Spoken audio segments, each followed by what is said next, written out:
মৌলবাদী সম্প্রদায় নিয়ে পলিটিক্স করছে অনেকেই, কিন্তু আমি ব্যক্তিগতভাবে এই জিনিসগুলো বিশ্বাস করি না। তার জন্যই মানুষ বিজেপিকে ভোট দিচ্ছে। বেঙ্গলে যেখানে ভাগাভাগি হচ্ছে খালি ভোট ধর্মের নামে। দাবি তো সবাই সবকিছু দাবি করতে পারে, কিন্তু অত সহজ নয়।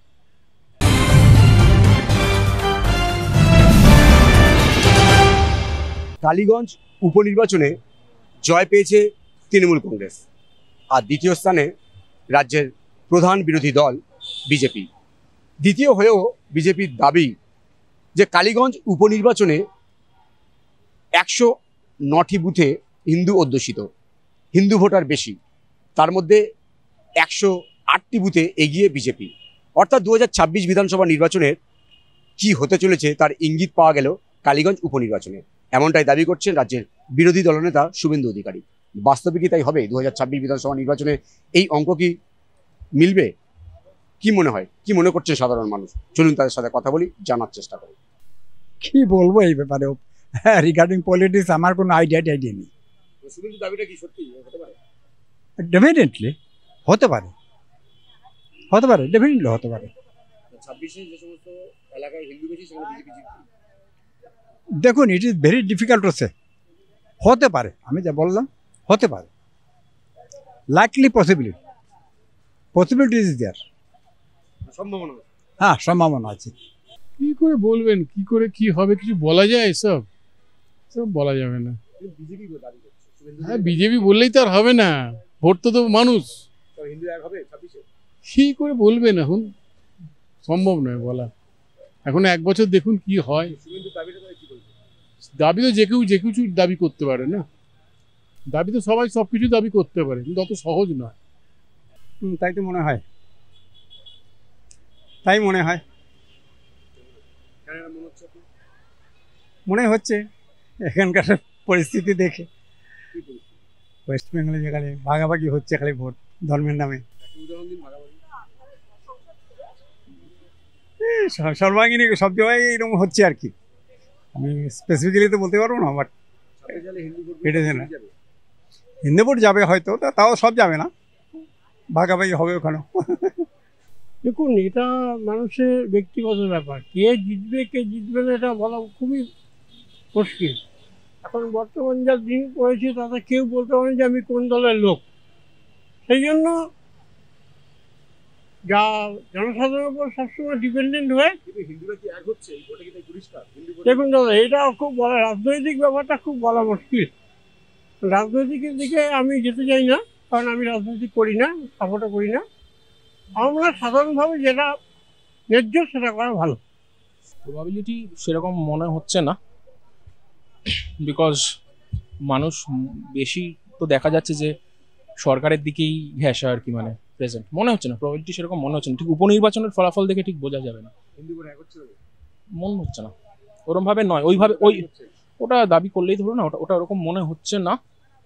তবে আমার মনে হচ্ছে যেটা সামনের নির্বাচনে যারা পিছিয়ে আছে, যারা তথাকথিত, আমার মনে হচ্ছে যে বামফ্রন্ট আবার এগিয়ে আসবে। এগিয়ে বিজেপি, হ্যাঁ, হিন্দু ভোটে তো এগিয়ে থাকা উচিত। কারণ এখানকার যে এখন যে দিদির যে সমস্ত সাধারণ মানুষের উপর অত্যাচার মানে নিপীড়িত হয়েছে সাধারণ মানুষ, তাই ক্ষোভে মানুষের বিজেপির দিকে এমনি যাচ্ছে। কারণ আমরা হচ্ছে হিন্দু, কারণ হিন্দু ভোটকে দেওয়া উচিত। নাহলে এই জিনিসটা হতো না।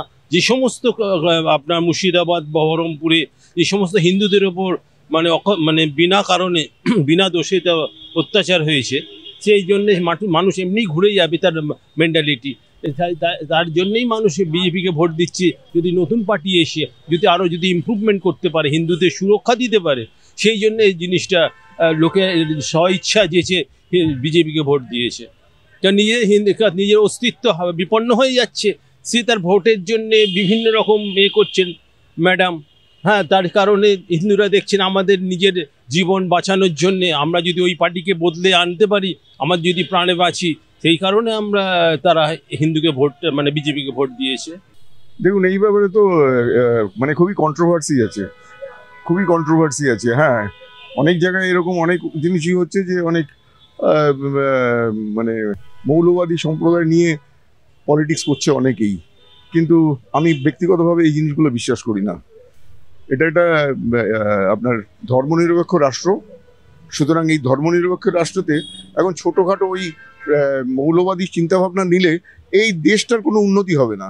ইন ফিউচার এই দেশটার কোনো উন্নতি হবে না। আজকে যে এই ওবিসি ইয়ে হচ্ছে, এই ওবিসিতে দেখুন সবই মুসলিমরা পেয়েছে, দেখা যাচ্ছে যেটা আমি নিজে দেখেছি, সেখানে কিন্তু কোনো হিন্দুদের ইয়ে আসেনি।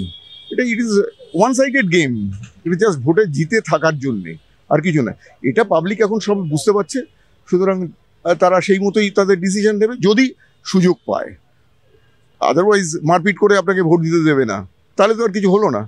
বুথ রিগিং করলো, ইয়ে করলো, সে 5 বছর কেন 35 বছর থেকে যাবে।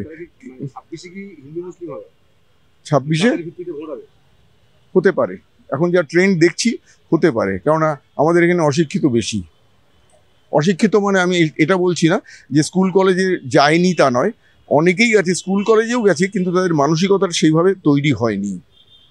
আমাদের আগে দরকার মানুষ, তারপরে জাতপাত। আমার একদমই তা মনে হয় না।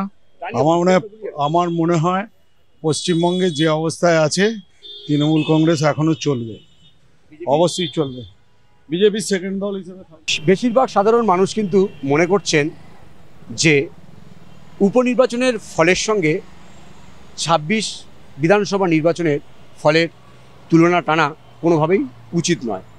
এখন একটা বছর বাকি, অনেক ঘটনা ঘটবে, বদলে যাবে রাজ্যের ছবি। সেদিকে লক্ষ্য করে এখনই প্রেডিকশন করাটা ঠিক হবে না, এমনটাই মনে করছে বেশিরভাগ সাধারণ মানুষ। ক্যামেরায় রবি দত্তের সঙ্গে বিশ্বজিৎ হালদার, ওঙ্কার বাংলা।